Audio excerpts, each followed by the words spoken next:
Disassembled, all except for the air chamber. We got our bolt and spring here. I needed to wipe that off and re-lubricate it anyway because I've been using this one a lot. I think I've sent over 5,000 rounds through this one. So technically this is where it should be ready, needing its 5,000 round rebuild kit, which I happen to have. It's really basically just replacing all of the rings, and then a 10,000 round rebuild kit. You get a new one of these and these.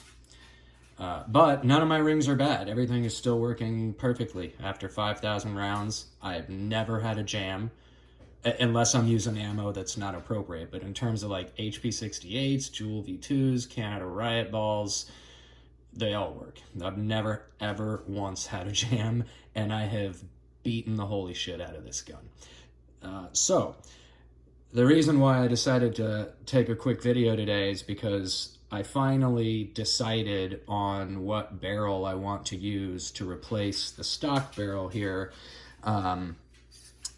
because I want a longer barrel. I'm trying to get a little bit more, squeeze a little bit more joules out of this guy after tweaking with that a little bit.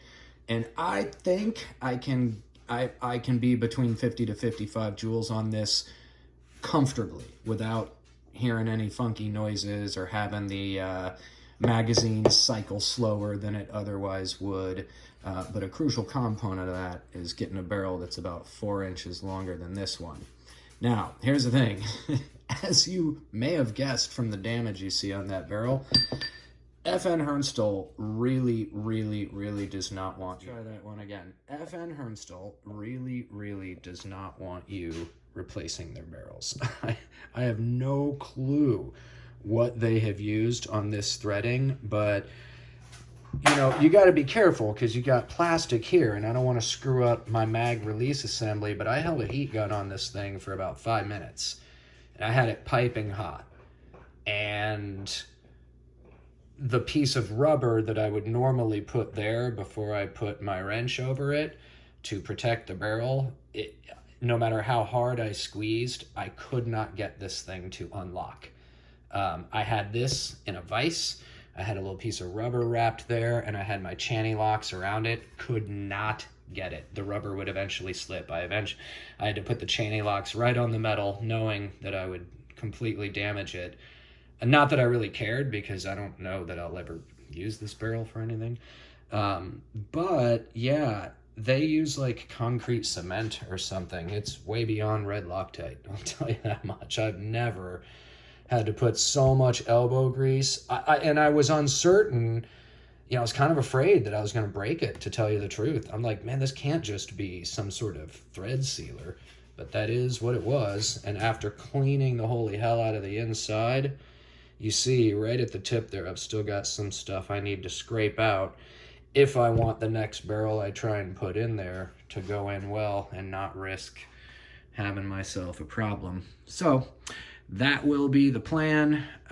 Still my favorite marker, without a doubt. This thing performs better than any marker I've ever fired. There are markers that look a little bit cooler. There are markers you can shorten to, you know, make shorties more easily. There are markers that are a little bit more modifiable, and there are certainly markers that are more tunable in terms of power adjusting. But like I have always said, 45 to 55 joules is more than enough for me. And what's most important to me is that the gun fires properly when I need it to. And I've never had this thing fail. I've never had a leak, never had a jam, never blown out an O-ring, never broken a set screw in the firing pin. This thing is so far superior to anything else on the market. Nothing else even comes close, you know? Yes, I love the VKS, but it's a labor of love, and there's a big learning curve before you're going to be able to really abuse it at high power without having to constantly fix it. And don't listen to the lies of Daniel Sterling. He loves to make fun of me when I say that and pretend that I'm having that problem because I don't know what I'm doing, but I can assure you that's not the case. This is a different story. This thing has never given me a problem, and that's why I own a good number of them now. And that's why I think if I ever start selling packages, it's all going to center around these.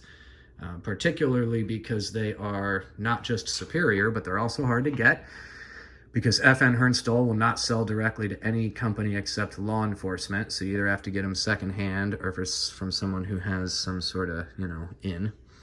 And the rebuild kits are very difficult to come by, and I can get those too. So I think I'm in pretty good shape to maybe start doing some creative builds with these. And maybe when I have enough time to really break this apart and see if I can't modify the internals of the air chamber so that I can get to 60 joules or more, that would be awesome too, but that's a little down the road. For now, I just need to change out my new barrel and then give this thing a test and see where we're at joules wise.